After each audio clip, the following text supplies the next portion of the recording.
테슬라 주니퍼뿐만 아니라 모델 3도 뭐 대란이죠. 주문을 이미 넣으신 분도 계실 거고, 주문을 이제 고민하시는 분도 계실 텐데, 고민하시는 분들이 조금 도움을 드리고자 저의 경우를 좀 말씀을 드리려고요. 제 주니퍼 지금 RWD 5,000km 정도 탔네요. 전기차로 넘어오는 건 처음이었고요. 요 바로 전에는 G30 바디 BMW 530i를 탔었고, 포드 익스플로러 2017년식을 중고로 또 구매를 했습니다. 지금은 정리를 다 했습니다. 530i를 바꾸려고 했어요. BMW X3하고 벤츠 GLC 두 대를 많이 보고 있었는데, 그때 이제 주니퍼가 나왔어요. 뒷모습을 봤는데 이 뒤에 불빛이 쫙 나오면서 바닥에 쫙 깔리는 그 붉은 빛을 딱 보니까 와, 이거 너무 멋있다. 전기차로 한번 가볼까라는 생각은 가지고 있었어요. 그러다가 이제 주니퍼가 가격이 나왔는데, 가격이 되게 괜찮게 나온 거예요. 5,299만원. 야, 이거다 싶어가지고 계약금을 500만원을 넣습니다. 기다리다 보니까 주니퍼 만한 차들이 딱히 없는 거예요. 그래, 이번에 그냥 내연기관보다는 전기차로 한번 사보자, 이래가지고 제가 이걸 주니퍼를 이제 사게 된 겁니다. 물론 지금은 4,999만원이죠 좋습니다. 저는 굉장히 만족하면서 타고 있습니다. 근데 장점과 단점이 있습니다. 장점이 더 크니까 제가 만족하면서 타고 있는 것 같아요. 단점을 좀 말씀을 드리려고 해요. 이 정도 단점이 있다, 그럼에도 불구하고 주니퍼를 사야겠다 이러면 뭐 사셔야죠. 가장 큰 게 충전이 불편하다. 내연기관 같은 경우에는 필요할 때 가서 그냥 기름 넣고 뭐 한 5분이면 되는데, 전기 충전하려면 20분에서 30분은 기다려야 되지 않느냐, 전기 충전하는 데를 찾아가야 되지 않느냐, 이렇게 말씀을 많이 하시죠. 그건 뭐 사실입니다. 근데 보통 제가 해보니까 충전을 한번 하고 이걸 다 쓰고 또 충전하고 그런 게 아니에요. 어디 가면 무조건 충전을 하게 됩니다. 그런 습관이 생기더라고요. 그러니까 기왕이면 어디 주차하는데 거기 충전소가 있으면, 완속 충전기가 있으면 그냥 물려놓고 그냥 일 보고 그냥 갑니다. 그러면 충전이 돼요. 자연스럽게 이게 충전을 하게 되니까, 그러니까 항상 어느 정도 유지가 돼요. 충전 레벨이. 그러다 보니까 그렇게 급하게 막 그렇게 할 일이 없습니다. 일반 전기차보다 테슬라가 조금 더 강점이 있는 게 슈퍼차저가 있어요. 그게 뭐가 좋으냐면, 자동차 충전 업체들이 워낙 많아서 여기 갔는데 이 브랜드 충전기고, 저쪽 갔는데 저쪽 브랜드 충전기예요. 그러면 자주 가는 데는 이제 아니까 상관없는데, 처음에 이제 모르는 데를 가게 되면은 서가지고 한참 그 앱 다운받고 회원가입하고 그래야 돼요. 또 관리가 요즘은 그래도 좀 잘 되는데, 관리가 안 되는 데들이 조금 있어요. 그래서 충전기가 고장났다거나 그런 경우도 있거든요. 근데 이제 슈퍼차저 같은 경우에는 그런 생각이 없어요. 그냥 가서 그냥 하면 되겠구나, 마치 그냥 내연기관 주유소 가는 것처럼 그냥 아무런 거리낌이 없습니다. 조금 가더라도 거기 가서 충전을 하면 내가 충전을 완벽하게 할 수 있겠구나, 이런 생각이 들기 때문에, 그래서 되게 다른 전기차들에 비해서 좋은 것 같아요. 두 번째 이제 많이 생각하시는 문제가 승차감 문제예요. 승차감. 제가 이제 짧은 쇼츠 영상을 하나 찍은 게 있는데, 그 카니발 타면서 내연기관 차들을 오랜만에 타니까 역체감이 된다, 승차감이 주니퍼 쓰레기 아니다, 좋다, 괜찮다, 이렇게 말씀을 드린 영상이 있는데, 그 영상에 뭐 댓글이 뭐 300몇 개가 달렸습니다. 승차감을 굉장히 안 좋게 보시더라고요. 근데 제 생각에는 이렇습니다. 주니퍼 단단합니다. 하드해요. 근데 시내를 운전을 해보면 그렇지만은 않습니다. 이게 요철 부분이나 이런 데는 물론 충격이나 이런 게 오는 게 좀 있죠. 그런데 그러한 도로만 가는 건 아니기 때문에, 그냥 일반적으로 일반 도로에서 그냥 타고 범프 넘고 이럴 때는 차감이 분명히 괜찮고, 이제 장거리 주행 시에 이제 고속 주행을 하면 직진성이라든지 이런 주행성은 좋은데, 하체에서 잔 진동하고 소음들이 조금 올라옵니다. 제 생각에는 530i 이제 세단에 비할 수는 없고, 이 가격대에 다른 차들에 비슷한 것 같아요. 그래서 테슬라를 포함한 전기차는 도심에서 타기가 더 좋은 것 같습니다. 한 가지 또 말씀드리기, 이제 회생제동인데, 회생제동 때문에 이제 울컥이 많다, 그래서 승차감이 안 좋다, 이렇게 말씀하시는 분들은 저도 공감을 합니다. 이제 회생제동 같은 경우에는 그런 부분이 분명히 있습니다. 근데 요즘 추세가 회생제동 양을 이제 조절할 수 있게 돼 있거든요. 이 주니퍼도 지금 회생제동 양을 조절할 수 있습니다. 그래서 감소됨으로 하면 충분히 그 내연기관의 그런 느낌을 가질 수 있거든요.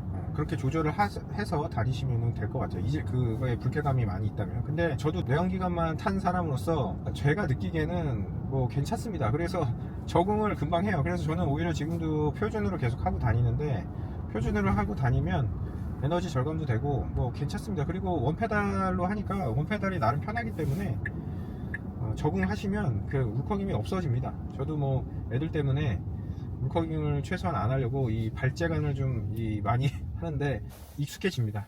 운전을 하시는 분들은 뭐 적응 금방 하실 겁니다. 세 번째는 이제 불자동차. 걱정 많이 하시죠. 불나는 거. 근데 이거는 불난다고 생각해서 불안한다고 하시면은 그냥 뭐 어쩔 수 없죠. 그러면 선택을 안 하시면 됩니다. 그리고 또 요런 게 하나 또 있죠. BMS A079 그것도 비슷합니다. 그냥 그거 싫으면 뭐 안 타야죠. 뭐 어떻게, 그거는 어쩔 수 없을 것 같아요. 저도 그런 문제가 내가 싫으면은 안 탈 것 같습니다. 불자동차니 뭐 BMS 관련 문제를 싫어한다, 이래서 안 탄다 이러시는 분들은 사실 어떻게 설득할 수는 없고 다른 차를 타셔야죠. 이 물리 버튼이 없습니다. 물리 버튼이 없어가지고 좀 불편해요. 이 물리 버튼이 너무 없어. 솔직히 저거 수납함 같은 경우에는 저 정도는 그걸로 해도 되지 않나? 그냥 이렇게 여는 걸로 그냥 해도 되지 않나? 물론 이제 여기 이제 많이 쓰는 것들은 여기 이렇게 좀 해놨어요. 이렇게 해놓고 이거 바꿀 수도 있고 그렇긴 한데, 그래도 물리 버튼 있는 게 훨씬 낫긴 하죠. 그리고 리버스를 하면 다른 거를 조작을 할 수가 없습니다. 여기서 리버스를 이렇게 하잖아요. 그러면 버튼들이 이렇게 활성화가 안 됩니다. 아무 버튼도 할 수가 없어요. 공조 말고는. 후진하는데 운전에 신경 써야지 이렇게 말씀하시는 게 맞는데, 그래도 이제 잠깐 브레이크를 밟고 뭘 이렇게 하고 이럴 수도 있잖아요. 근데 그게 이제 절대 안 된다는 거, 그거 좀 불편하더라고요. 제가 요거는 좀 계속 지켜보고 있고 이제 계속 제가 확인하고 있는데 잡음이 조금 나요. 차에 잡음이 좀 납니다. 이게 뭐 차의 만듦새에서 오는 거겠죠. 만듦새가 좀 안 좋으니까 차가 여기 어딘가에서, 이 뒤쪽 어딘가에서 계속 띠리릭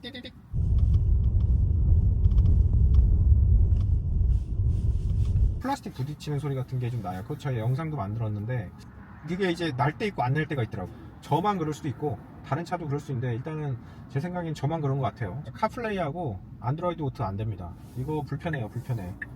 이 넓은 화면에서 이거를 활용하지 못하고 그냥 안 된다는 거는 좀 자체 내비게이션이 그렇게 썩 좋지가 않기 때문에, 좋더라도 소비자를 위해서 카플레이랑 안드로이드 오토는 좀 해줬으면 좋겠어요. 이게 장점이자 단점인데, 테슬라가 좋은 게 업데이트를 좀 하죠.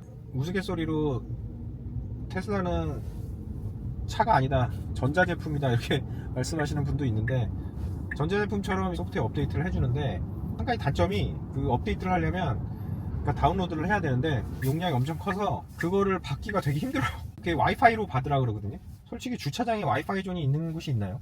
저는 모르겠는데, 어쨌든 그래서 저 같은 경우에는 제 핸드폰으로 이제 핫스팟으로 해서 다운을 받습니다. 근데 데이터를 많이 써요. 그러다 보니까 핸드폰에 요금제를 올리는 그런 경우가 있습니다. 이것도 단점입니다. 이 브레이크가 조금 밀리더라고요. 요거 주니퍼 나오기 전에는 4P로 알고 있었는데 브레이크가, 근데 이제 2P로 바뀌었거든요. 그래서 그런지 몰라도 브레이크가 좀 밀립니다. 원래 신차들이 브레이크를 좀 길을 들인다고 하죠. 이렇게 속도를 내다가 이제 꽉꽉 밟아줘야 이제 좀 길이 들면서 브레이크가 잘 드는데, 제가 이제 회생제동을 주로 쓰다 보니까 이제 사실 뭐 그런 과정들은 없었는데, 그래서인지 그냥 좀 약해서, 브레이크가 약해서 밀리는 건지 그건 잘 모르겠어요. 근데 제 생각에는 그냥 브레이크가 좀 약해서 밀리는 것 같습니다. 워낙 이제 차도 무겁고, 공조장치가 이 바람 세기가 있거든요. 근데 이게 바람 세기가 하이, 미디움, 로우, 이 세 가지밖에 안 돼요. 근데 로우로 약하게 틀어놔도 제 기준에는 되게 세더라고요. 그래가지고 좀 미세하게 조정할 수 있는 게 있으면 좋을 것 같은데, 히터나 에어컨을 틀면 되게 빠르게 시원해지고 빠르게 따뜻해집니다. 그런 건 좋더라고요. 어쨌든 바람 세기는 조금 부담된다. 와이퍼 센서가 없고 그냥 카메라로 하다 보니까 이게 좀 한마디로 멍청합니다. 비가 오는데도 불구하고 안 움직인다든지, 한참 있다가 된다든지, 그리고 비가 많이 오다가 잦아들면 좀 이게 속도가 줄어야 되는데 한참 동안 계속 그 속도로 계속 한다든지, 그렇게 조금 테슬라 타시는 분들은 다 아시더라고요. 근데 이거는 그렇게 알 정도로 문제가 많았는데 아직까지도 개선이 되고 있지 않은 거 보면 좀 문제가 있는 것 같습니다. 수동으로 조절할 때가 있습니다. 비가 오면 답답해서. 그리고 이 뒷좌석 모니터가 처음에는 제가 애들이 좋아할 것 같아 가지고 이게 장점이라고 생각했는데, 제가 생각이 짧았습니다. 이게 단점입니다. 단점. 애들이 있는 집은, 물론 성인들이 있는 데는 단점이 되지 않고 좋은 거죠. 근데 이거를 계속 하려고 그래요. 뒤에 타면 계속 하려고 합니다. 그래가지고 자세묘 뭐냐, 그러니까 제대로 안 앉아 있더라고요. 계속 저거를 이렇게 조작을 하려고 그래가지고 지금은 아예 그냥 잠궈 놓고 그냥 다니고 있습니다. 단점이긴 한데 이제 조금 개선이 되고 있는 단점인데, 휴게소에 이제 슈퍼차저가 없죠. 근데 요거는 지금 몇 군데 계속 생기고 있는 추세라서 이건 좀 더 봐야겠지만, 그래도 아직까지 전국에 있는 휴게소에 슈퍼차저는 없습니다. 그래서 요거 좀 불편해요. 겨울철에 이제 주행거리가 많이 감소한다, 이것도 단점이죠. 처음에 이제 차를 타게 되면 차를 데피는데, 그때 이제 전기를 많이 쓰다 보니까 아침에 바로 타서 조금만 가더라도 키로수가 보면은 좀 많이 줄더라고요. 그런 거 보면은 확실히 겨울철에는 주행거리가 많이 감소되는 건 있는 것 같습니다. 그래서 이제 제조사마다 겨울철에 이제 몇 킬로 간다 별도로 이제 얘기를 해주는데, 그게 이제 단점이죠. 17년식 포드 익스플로러랑 18년식 5 시리즈를 타다 보니까 에이다스가 다 옛날 건데 오토파일럿을 이제 경험을 해보니까 확실히 좋습니다. 주로 이제 문제점이 차선을 못 잡는 거였거든요. 잡다가도 이제 놓쳐가지고 기능이 이제 해지가 된다거나, 오토파일럿은 그런 건 없어요. 차선 같은 거는 확실히 잘 잡고 갑니다. 저도 이제 계속 사용하면 사용할수록 되게 믿음은 가요. 장거리를 갈 때는 오토파일럿을 계속 이용합니다. 근데 이제 한 가지 조금 말씀드릴 게, 옆에서 차가 이제 접근하는 경우가 있잖아요.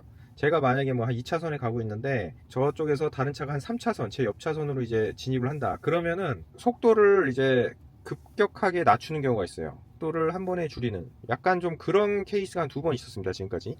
아무튼 오토파일럿이 좀 많이 보수적이다, 그런 생각은 드는데, 어쨌든 완벽하진 않다.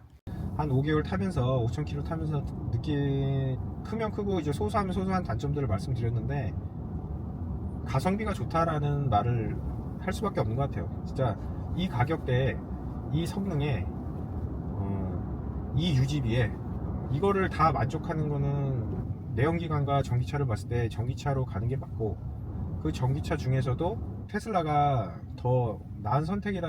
그러니까 일단 가격이 너무 싸. 내연기관이랑 비교했을 때도 요 동급에서는 충분히 이제 가격에서도 그렇게 차이가 많이 나지 않고, 그럼에도 불구하고 성능은 훨씬 낫거든요. 그러니까 내연기관과 테슬라를 봤을 때는 그렇고, 현대기아 전기차와 테슬라를 비교했을 때는 제가 봤을 때는 분발을 해야 될 것 같아요. 그 즐거운 고민 아닙니까? 내가 무슨 차를 사지? 이거만큼 또 즐거운 고민이 없잖아요. 현명한 선택하시고 좋은 선택하시길 바랍니다. 예. 자, 지금까지 하큐TV였고요. 긴 영상 봐주셔서 감사합니다. 감사합니다.